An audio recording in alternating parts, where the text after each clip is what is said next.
not about picking stocks. It's about picking the right portfolio. What gets glossed over and almost not talked about at all is the fact that the vast majority of student loans, as we'll see here, actually are held by much higher income people, but not necessarily people who are rich.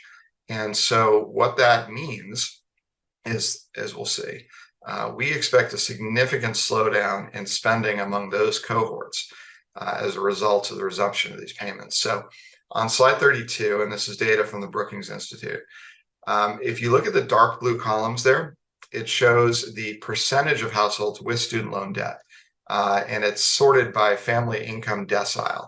So lower income levels on the left, higher income levels on the right. And what you see is a fairly normal distribution.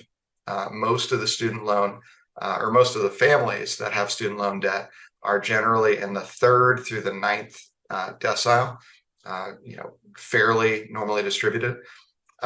However, if you look at the light blue columns, and that is the percent of total student loan payments, and this is pre-pandemic, obviously, what you find is that there's a significant positive skew or right skew to the numbers. So really what we find is that the bulk of the student loan payments occur in the 7th, 8th, and 9th deciles. So, and far less in the 1st, 2nd, and 3rd deciles. So that tells you that most of the student loan payments are being made by higher income individuals. So what's going on there? If we go to the next slide, none of this should be sort of profoundly surprising. As you see on the left, the larger amounts of student debt tend to be associated with higher levels of median income. So people who are doctors, people who are dentists, on average have between, or at the median, I should say, have between 175 and 200,000 in student loans.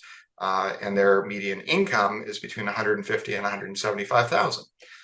Lawyers and pharmacists sort of are next. They have somewhere between 110 and 130,000 in student loans.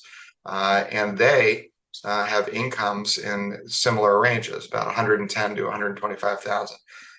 Then you've got MBAs. Then you've got people with master's degrees, PhDs.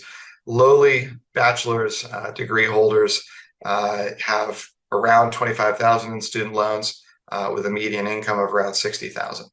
So very clearly, there's a strong relationship between the amount of money you earn as a result of the degree you obtain and the amount of student loan debt that you hold.